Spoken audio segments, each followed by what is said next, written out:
as well. Whole.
Hello, kids.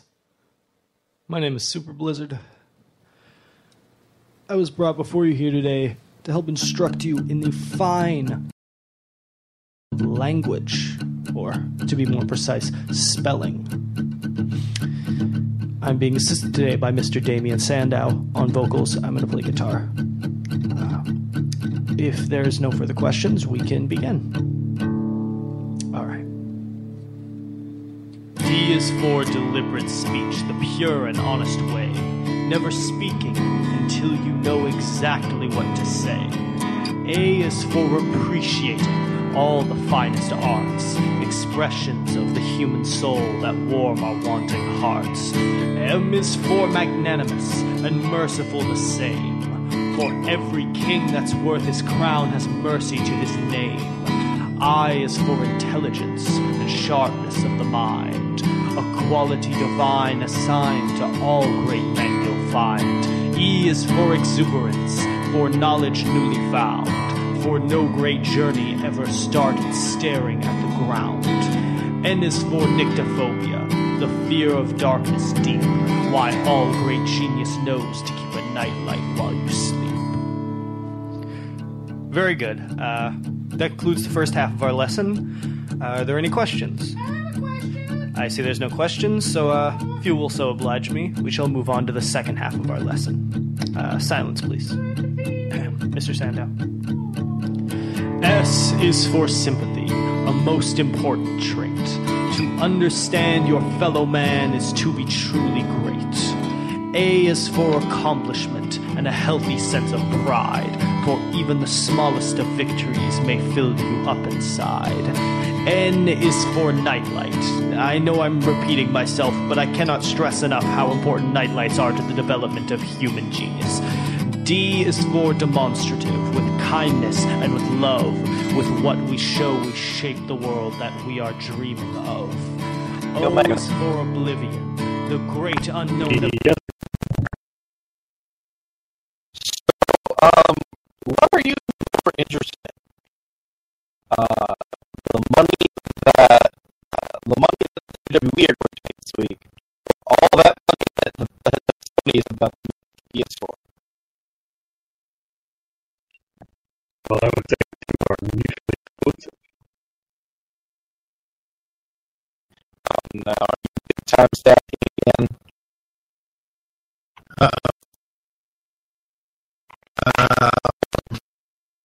We're figuring it out. Oh, you need to restart your thing. It was 5 minutes ago.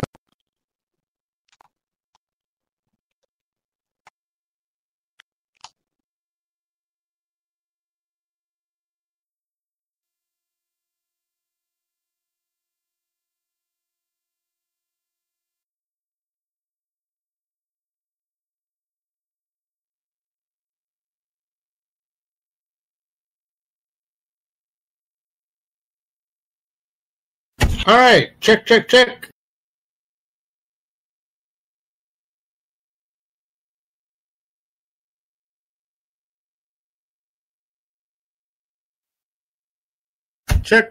Are we good? Waiting. Hey. All right. God damn it! And this is fucking. It was fine, and then Gunner started talking, and then it fucked up. Well, just start the damn show.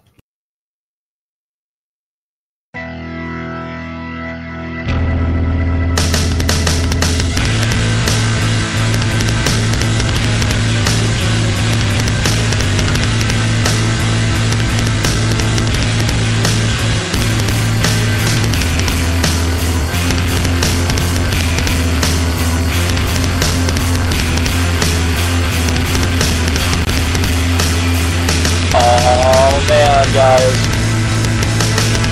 Go.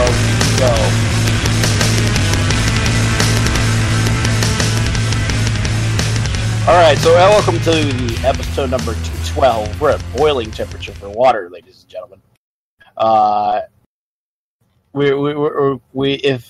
Whatchamacallit. Welcome to episode 212 of Smart Snark.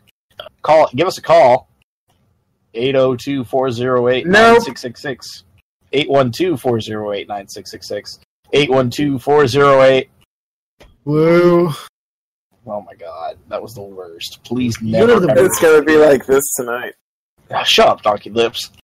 So joining us this week, because I'm Gunner, and that's Omega VR.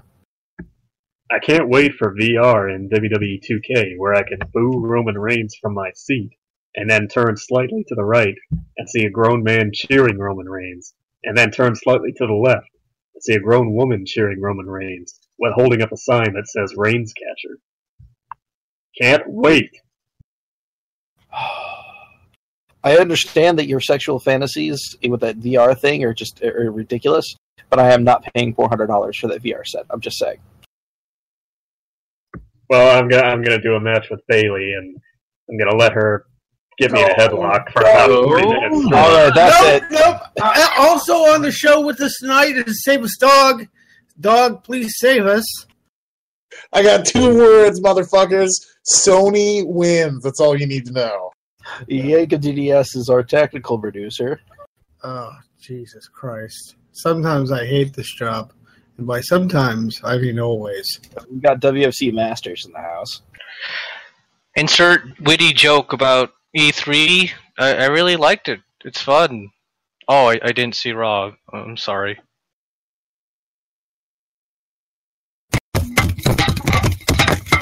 Okay, that's my best cans.wmd.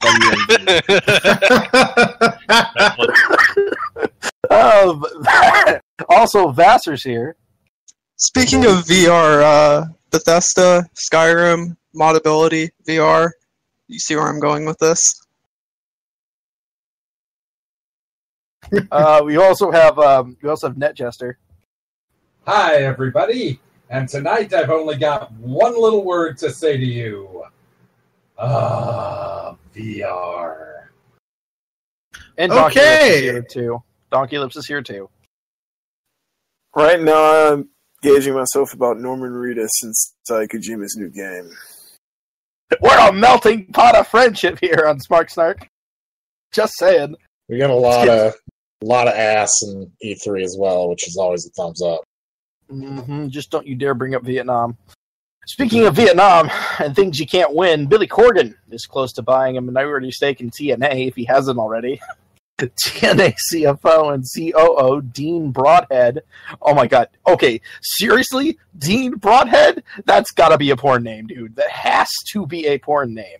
Posted that he had them secure interim financing with just 12 hours to spare for TNA's production trucks to roll on Sunday's Slammiversary. And currently, as far as I'm aware, TNA had problems getting off the air tonight. Well, because they really just couldn't get it up. They need Cialis. Why would anyone want any kind of controlling stake in TNA at this point? You know, I'm pretty sure that Smashing Pumpkins was a pickup line in the 18th century. Well, if I had controlling stake, I would make Josh say Schitt's Creek about a dozen more times per episode. You often look on Twitter. And smash some pumpkins with me. The only reason I can think of to want a controlling stake in TNA is for goofs and gaffs. Just to do goofy shit on the air. Because you're never going to turn that company around at this point. So 3 minutes ago, they went live on Pop. Oh, wow. My God. So over almost a half an hour late. 25 minutes. Ooh. We started at the same time that TNA did.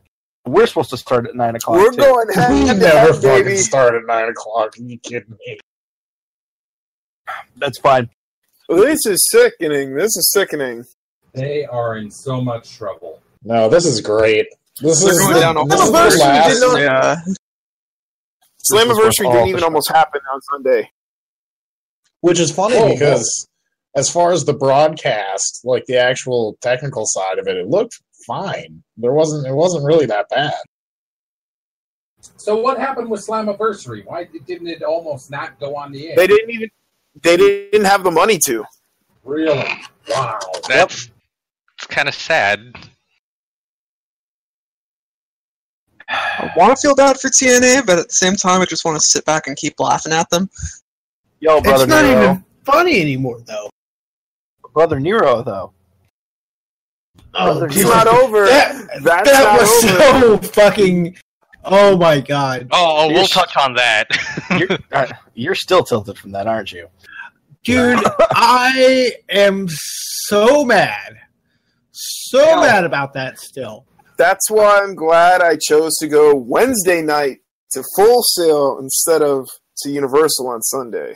Dude, Oh, I've sat through entire Michael Bay movies and not been as mad at the waste of my time that fucking promo was. You're welcome.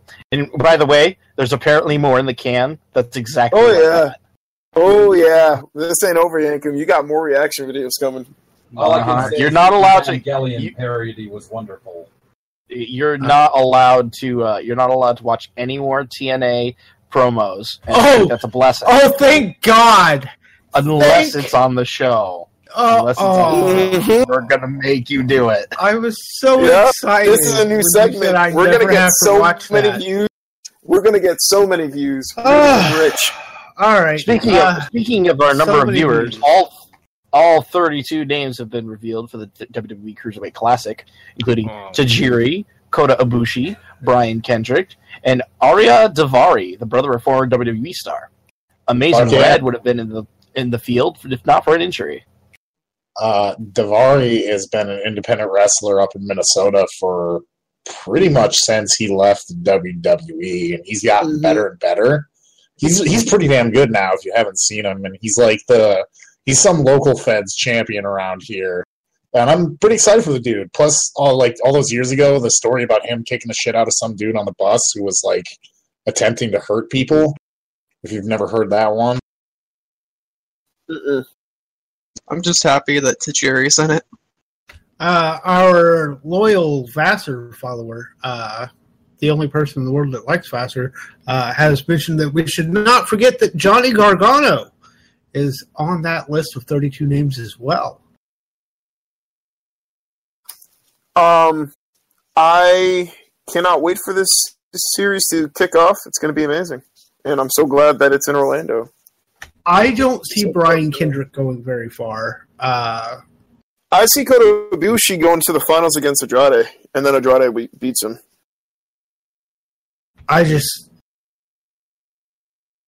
For WWE, I don't know. For WWE, though, this is one hell of a field. Oh, yeah. Cruiserweight guys. Even if you got half of these guys to form a division, that'd be a hell of a division. That's And the intention would be for them to sign with the WWE after this, considering that they're going to rate 50 to 75% of NXT for the draft split, if you believe some people. They could sign conceivably 5 to 6 guys out of this tournament, if not more. They are going to sign 16 to 18 at least. I would not be surprised. I mean, you think Ibushi? You really think he's coming to WWE? Nope, I'm getting the next one. I think he is. I'm doing the next one right now. No, Bunker. you did the last one. I haven't got to didn't do do the last one one. yet. Gawker has filed for Chapter 11 bankruptcy now that a final decision of $140 million has been established to be paid to Mr. Hulk Hogan. However, they've revealed that they have a firm bid from publisher Ziff Davis, operator of IGN, AskMen, and PC Mag, to purchase them for under $100 million, which will be monitored by bankruptcy court. So, in other words, Gawker isn't going under, brother. It's just becoming a new thing. So, guess what? Gawker is now WCW. You're welcome, and it will keep its own brand. So, what culture? Gawker is more like TNA. They just won't die. They should be dead. In all conceivable, any way you can think of how they ran their business, they should be fucking dead, just like TNA.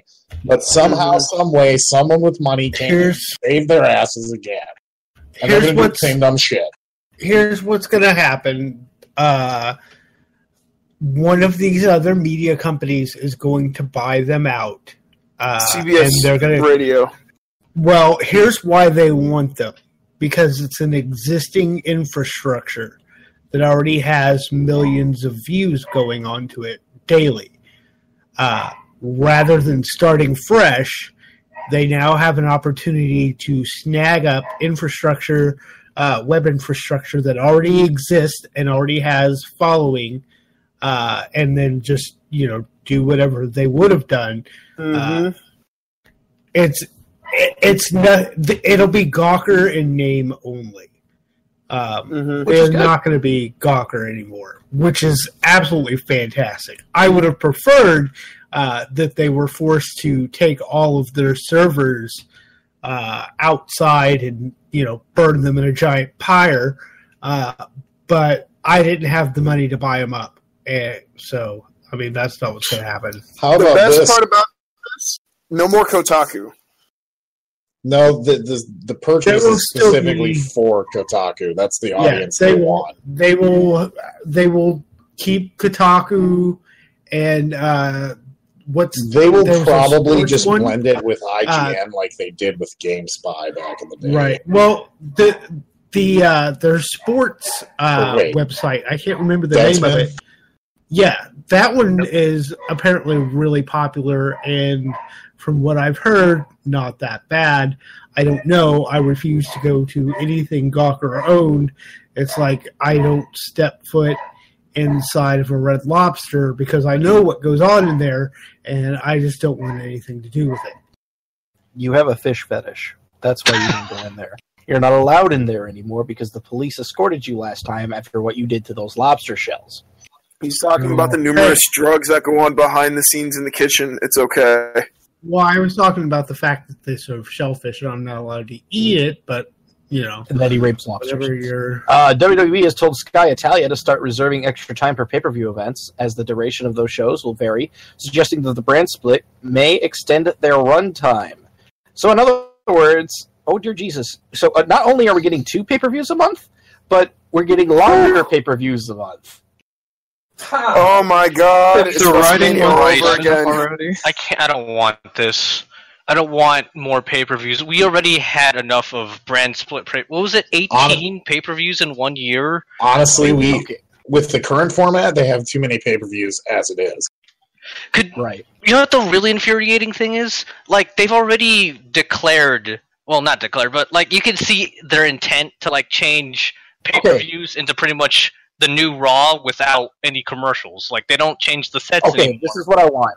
This is what I want out of pay-per-views now. Yeah. I want network specials every other month for a brand, right? So SmackDown will run a network special in the month of July, and Raw will have their pay-per-view in the month of July, right? Right. So and then you switch in August. So Raw will have a network special, quote unquote. So kind of like Beast in the East, or basically like a televised house show. Yeah, where it's you don't have to watch it. You don't have to watch it, but it's still, you're going to see some crazy ass shit on there. So then it gives room for weird stuff to come back. Like, for example, Taboo Tuesday. I mean, like, you could totally see on a Sunday, like, a Cyber Sunday returning to this. Or they might bring back, like, Elimination Chamber pay-per-view, for example, and they might have a pay-per-view that's just Elimination Chamber. That's a cross-branded event. That they only have one pay-per-view that month, but it's Elimination Chamber. See what I'm saying? I see that's a good idea, but I don't trust them to have that level of restraint. They just want to run more pay-per-views.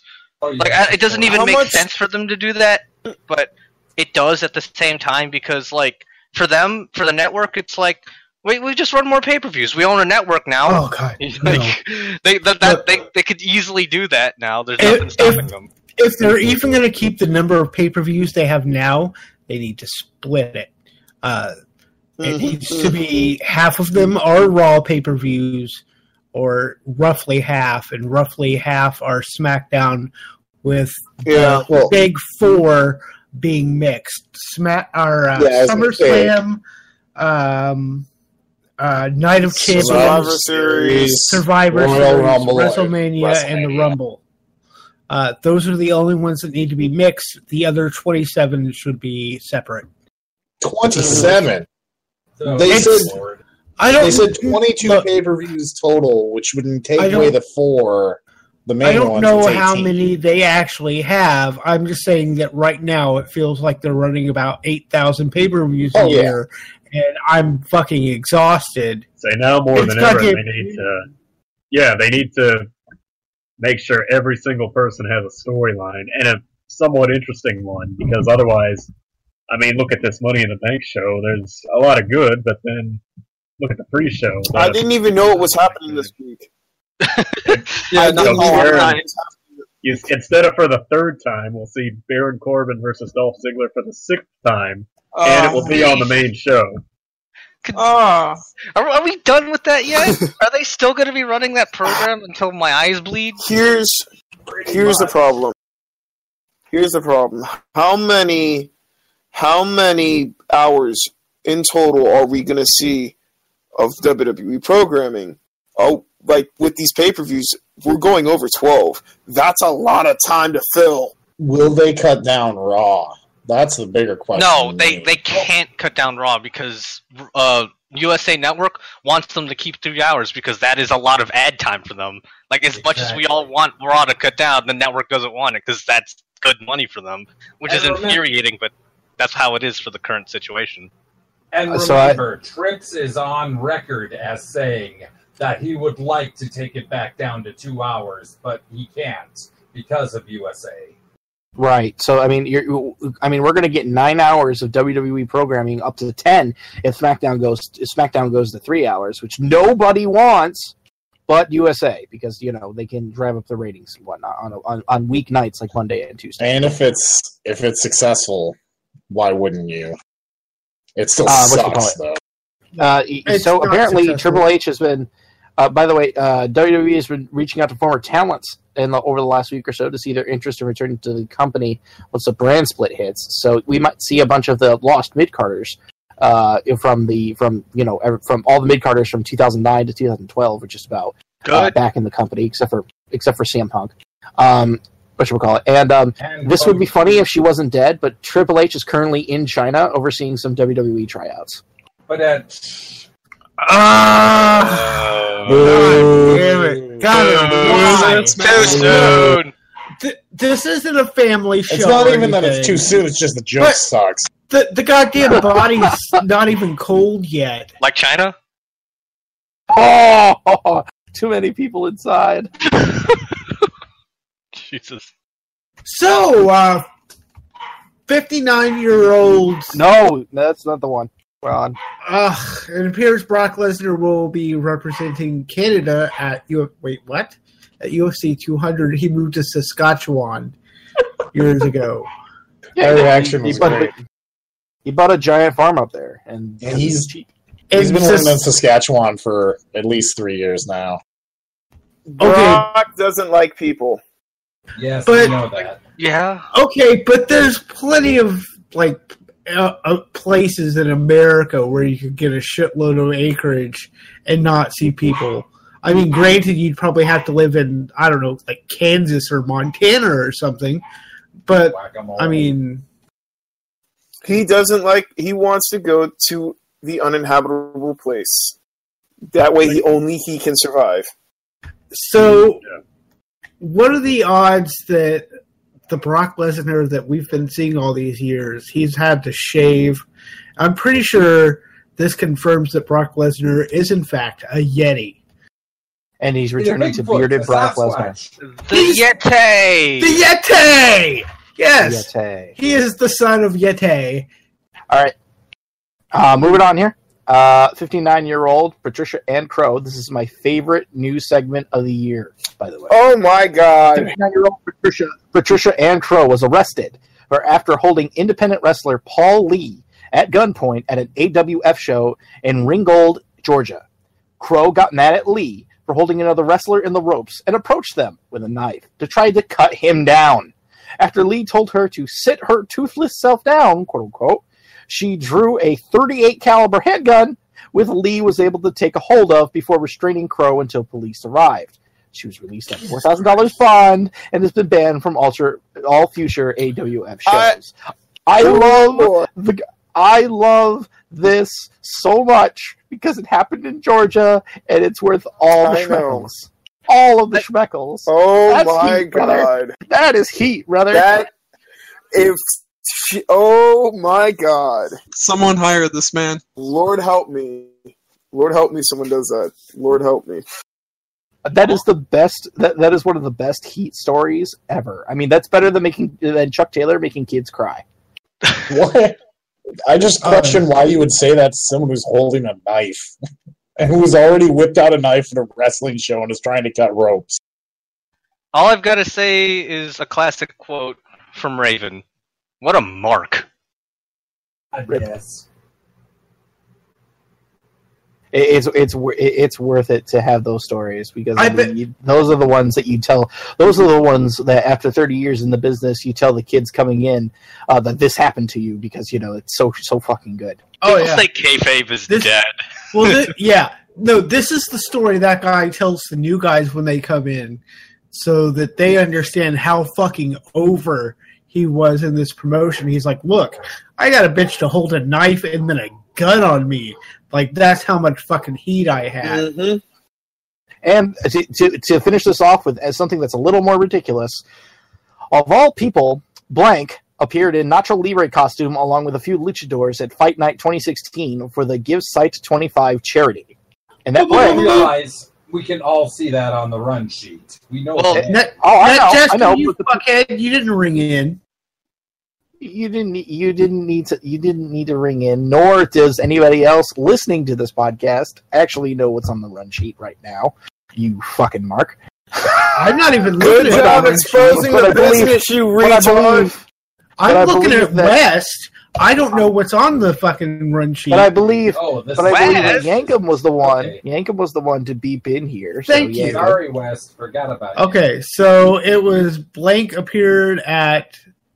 He had Nacho Libre stuff on at a charity event. What are you, going for the age of Aquarius? I'm going to stab you in the fucking face. No, you know what? You're done. Nacho Libre costume along with a few luchadors at Fight Night 2016. Okay. To give Site 25. Was it... Come on, you Jack better. Black? Come on. No. Give me a hint. Okay, he's Mormon. Oh, then it was Mitt Romney. It was Mitt Romney. Yeah, it was Mitt Romney. Like, what the hell are you doing in a Nacho Libre costume, man? That's ridiculous. Desperate I for mean, votes, dude. I'm going to ask the question. I don't actually want the answer, but do you think he was wearing his magic underwear under the Nacho Libre costume? Sure. Yes. Of course. Yes. Of course he has to. Mormons don't wear underwear. All right, so 15-minute time limit. No. Yeah. Just kidding. Sure, why not? What the hell? Well, I see. This is like a wonderful technical producer, everybody. Dolph Ziggler versus Baron Corbin in a single Who match. fucking cares? No one cares. We're not talking about it. All right, Dolph Ziggler. Oh, Dolph Ziggler Jesus wins. Christ! I think He's right. I think Ty Dillinger will run in and beat up both guys. That would be awesome. Here's what's going to happen. J.J. Dillon is going to run down to the ring, and he's going to come out and he's going to change the stipulation of the match. And then when he's headed back to the ring, Vince Russo is going to run out and knock J.J. Dillon out. And then he's going to change the stipulation to a Judy Bagwell on a forklift on a pole cage match with dogs pooping outside. It's going to be like the Ambrose Asylum, but it's just going to be a bunch of Judy Bagwells hanging from the cage. Right. More like Mama Ambrose. More like Mama Ambrose. And it'll be like Shelton Benjamin's mom from like 10 years ago. That shit was so racist, too. It was great. Omega, don't you dare. The best part was Teased me with that again. it was a comedian in a fat suit. That was the worst part about that gimmick. It wasn't even a fat suit, was it? I thought that was really Yeah, it was a fat suit. No, it was a fat suit. They put on like 100. Oh yeah, they put on like 100 pounds on that girl. At least on the upside, I will say this for them: they did not put Martin Lawrence in a fat suit and they in a dress. Easily could have gotten him too. That's the only positive thing I can say about that. Let's talk about something else we don't care about. Let's talk about something else that we don't care about. That's Charlotte and Dana Brooke versus Natalya and Becky Lynch. Wait a minute. You just skipped. Speak for yourself. I'm just kidding. Yeah, we're jumping around. Why? You got a problem with that, Jester? I mean, you're really like policing the whole conversation here tonight, bud. Wow, really? Okay. But I like Becky Lynch, like Natalya, but who cares? So do I. Exactly. Who cares? Paige pinned Charlotte on Raw. That's how goofy this division has become. Jeez. Paige isn't even in the match, in the feud, whatever. New era Let of me ask women's you something. wrestling. Am I right? That revolution, guys.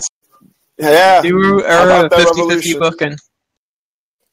Bailey versus Sasha Banks, 60-minute Iron Woman's match, or 30-minute, however the fuck long. Fucking. How do you to feel? this.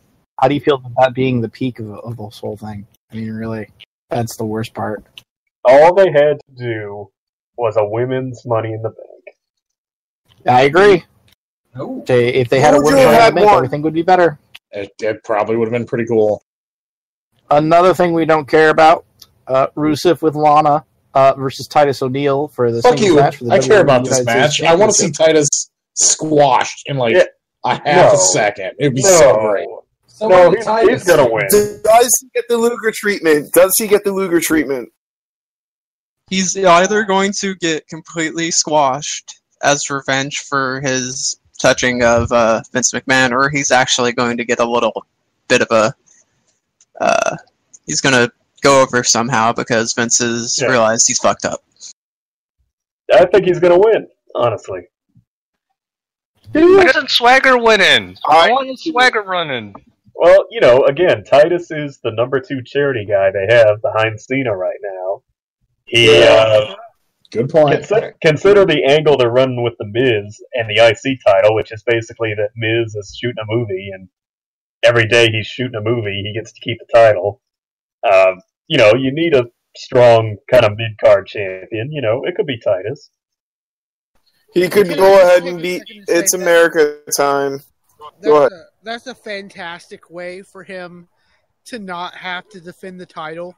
He's just like, oh, sorry, I gotta be on set. I can't come and defend the IC title. Sorry guys, still IC champion. Just busy with this movie. It's like stuff. The Rock would do. It's good chicken heel shit.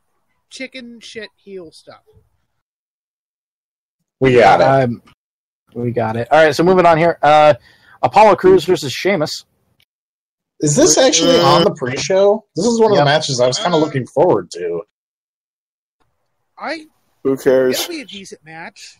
I mean, it's it's not like anything special, but But that's the problem, is that they can't afford to do It's Not Anything Special in an era where their views are dropping below 3 million on Raw. They and they're can't. about to split their roster as well. Like, they can't keep doing shit like this. And I like Apollo, but they've booked him horribly ever since they called him up to NXT, or from NXT. Imagine getting called up to NXT, but No, he's been no. Scratch that. No, he's been booked all right since he's come up. I mean, he's not I don't know. okay. So, all right. So hold on a second before you get all upset and decide. And let me convince you of this here. all right. So, Apollo Crews, what basically he did was he's got no gimmick. Really, he's just a smiley guy that does flips and shit. I mean, that's it. No, his gimmick is that he's happy to be there. Right, and he's happy to be there. And they finally, after 2 months of him being up there, they had a gimmick development where he's actually pleased to be there, and he doesn't like Sheamus because he's a puppy, and he wants to actually beat Sheamus. And I think that Apollo Crews going over Sheamus here would be the perfect result. Why did they let Apollo steal Zack Ryder's gimmick? Because Zack Ryder doesn't need a gimmick, brother. Because Zack Ryder's going to be out the door. Zack Ryder already is his own gimmick. gimmick. That one didn't exactly land. So You tried. So what are the chances that the Ninja Turtles are going to come out, run out, beat the crap out of Sheamus, and then that's how the match ends? It's going to be a swerve, and they're going to beat the shit out of Crews. Yeah. And then they're going to take off their heads, and it's going to be like fucking whatchamacallit. What was that group? It should be the League of Nations. Yeah. It should be the League of Nations. The ultimate swerve in the League of Nations is back. That'd be pretty great. That'd be fucking hilarious. And it's including Wade Barrett, who's now underneath Stu Bennett. Worked this the entire fucking time. Other than that, I don't give a shit about this match. And then Apollo gets to represent the world because his name is Apollo. Exactly, and he carries it on his back. And then in the next match, the Stro versus... Oh, God! Stro. Apollo didn't carry the world on his back. Atlas did. Did I just hear somebody say who for the Stro? Do you not know the Stro, the Maestro? The Maestro. Okay. Enlighten. WC. The Maestro of professional wrestling. Okay, so he's a West Virginia boy. He runs NWA Mountain State, I believe it's what it's called. Yep.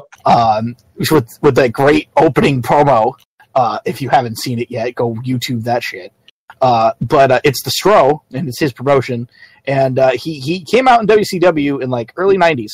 And he would come out playing the piano, playing some giant orchestral piece, and like a suit and a tie, and this amazing fucking entrance that took like 6 fucking minutes. It was great. You should totally go see the Stro if you don't know who the Stro is.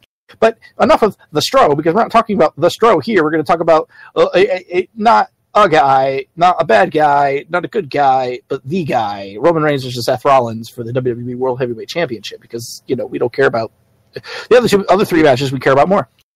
Yeah. I really don't give a shit.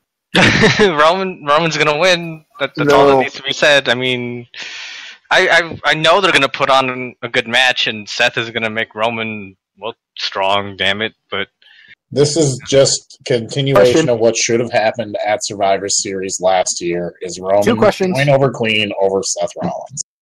2 questions. Number 1, does the Money in the Bank person run in and cash in this particular night? Okay. So Dean Ambrose goes through 5 ladders and then gets the wins. And then after the match between Rollins and Reigns, he rolls down the ramp with the briefcase and then fails to climb into the ring and cannot cash it in. Wow. That's amazing. Considering the way they've been treating Dean, I'd believe that. I would kind of be okay with that. No. It would be Dean in a barrel, right? And so he's rolled down the stage, and then he pops out at the end, and he's too damn dizzy to get in the ring, and Roman gets away. So what you're saying is they're going to roll out the barrels. He's going to roll out to try to cash that in. And then all of a sudden you see Roman Reigns hold up the barrel like he's fucking Donkey Kong, take the title and climb up a ladder, and go to the next level. Jesus. Roll out the barrel. Roman Reigns retains. If Dean Ambrose wins, I think Dean Ambrose cashes in and wins and ends up with the title. I don't think anyone will cash in, and I think it's going to be a disqualification win in the favor of Seth Rollins to prolong the feud. Yeah, it's going to be some bullshit. If Ambrose wins Money in the Bank, they're definitely going to set up the Shield triple threat for SummerSlam. Yes. Now, you do that now instead of WrestleMania. Come on now. Now instead of WrestleMania, yes. Yeah, well, I mean, they're doing a couple of other big fucking matches, like specifically one on this show, instead of WrestleMania. So yeah, why not? I've got my money, by the way, on AJ Styles being Brock Lesnar's opponent for SummerSlam. Oh. All right, let's move along here. New Day versus the Club versus Enzo and Cass versus the Vaudevillains for the Tag Team Championship. All of my yes for that opening segment on Raw. This match is going to be good. This will be good. This will be a cluster. But what's going to be better, this match or the match at Dominion for NJPW and the 4-way match? The 4-way match, Dominion. the 4-way tag team match. What's the 4-way tag match at Dominion again? Redragon, Roppongi Vice, what we'll call it, the Bucks, and somebody else. Seidel and Ricochet. Oh no, Seidel and Ricochet. That's what I meant. Yep. Okay, that's also going to be amazing. Well, right, yeah, that's going to be amazing. But they've done it's going to be better. I'm kind of surprised this isn't like 2 separate matches. They could have done New Day versus Carl and Gallows, and then Enzo and Big Cass versus Vaudevillains on their own. I think I don't know why they decided not to. I think Big E pins one of the Vaudevillains. I think that's how it's going to end up going down. Enzo and Cass will take out Anderson and Gallows, and then the last. And I also foresee a Francesca spot where Enzo blows Francesca into Xavier. So like he's playing it, and then all of a sudden, no! Exactly. All right. I think AJ Styles versus John Cena in this first singles match ever, the Dream Match. Ladies and well, I would like a counterpoint and say I think the club will win the titles. I agree with Omega BR.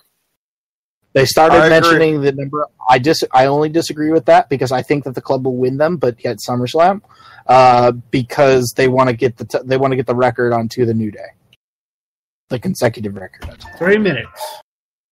AJ Styles versus John Cena.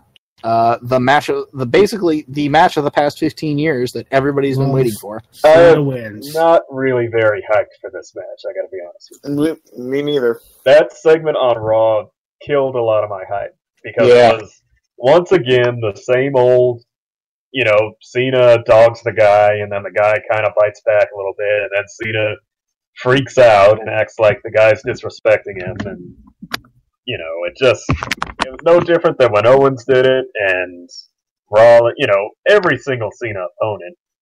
The only thing that kind of made me raise my eyebrow was when Cena said, send you on a bullet train back to Japan. I thought that was a little nod to the Bullet Club, but... He said Bullet Club. On TV! Well, you're right, he did, but... Not that during that promo. I think the storyline up to it, aside from that very first encounter, has been bad, really bad. But I still think this match is going to be just incredible. Like one of the best matches of the year. This match will be match of the year. This match will be a 5-star Meltzer match. I believe that Meltzer will rate it 5 stars. I believe that it'll be a perfect match. It'll go 30 minutes. I believe AJ will finally win. I think that AJ needs the win here, and I don't think that. And if you think that anything else is going to happen on this, you're wrong. To be perfectly honest, because I think, of course, AJ needs the win here. Cena's beating fucking everybody. AJ is like he lost to Jericho at Mania. That's the level that AJ is at. I would almost say. It's really hard to do a match like this because I just think back to the Owens saga and how Owens beat him and everything, and then he lost twice in a row, and then now, who cares? I almost think AJ has to counter every single classic Cena move, and I almost think the opposite. I think AJ has to win in 5 to 7 minutes. Just counter everything, hit everything. Catch Cena on a what does he call it? The phenomenal forearm. On the protoplex. He needs to catch him on the protoplex. And then and then there's the victory. Cena got nothing offensive wise. AJ countered everything and then he caught him with not necessarily a lucky move, but caught him with a lucky pin and I don't want to see that. I see where it comes from, but I don't want to see that. Okay. Well, this is Cena, he's got to look strong. So there you go. I disagree. I agree that match needs to end up happening, and we're moving on to we're extending the time by 5 minutes because we still have to talk about Money in the Bank because that's going to take up the majority of that 5 minutes. I disagree with you, Omega, that AJ Styles needs the win now as opposed to getting the big win later. Because his value has slowly gone down. And Cena obviously pointed that out in the promo. No, I'm saying AJ does win. I'm saying AJ beats him in 5 to 7 minutes. I disagree. I don't think that this is the match that they're going to do 5 to 7 minutes on. Well, I think that's perfect. I think that's perfectly match of the year. My logic on that is AJ catches him. The whole idea of you never faced me before. AJ has an answer to every classic Cena move, and then in the next match, Cena has to bust out new stuff, and et cetera. Right, but I don't think that they're that's. I know what you're saying. I agree with you that's an interesting way to go, but I don't think that that's the way at all that they're going to end up going. Probably All not. right, But I just think let's AJ extend. would get more heat if he won a quick match, and then it's like, well, guess we know who the better man is. If now. AJ was basically what you're saying is that the heel backed up his words. Yes, I understand. Yeah. All right, we Let's need to talk move about on Money here. in the Bank. Money in the Bank. Alberto Del Rio, Dean Ambrose, Chris Jericho, Sami Zayn, Cesaro, and Kevin Owens. Okay, so we're going to eliminate Alberto Del Rio first and foremost from the discussion because he is not going to win. Right? Yes? We can all agree to this? Neither is Sami Zayn. Right. I wouldn't go that far. I wouldn't go that Oh boy, here we go.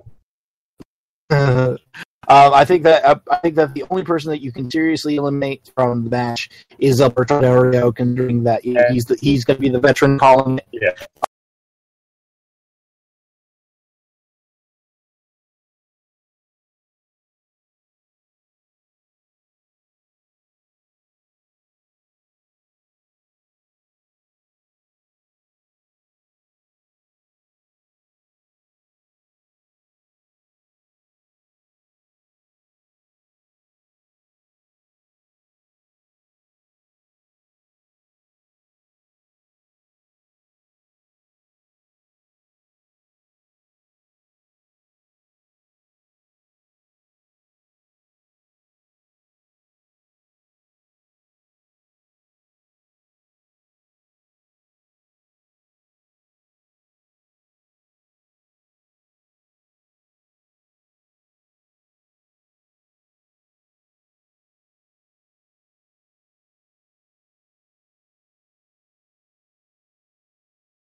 Going out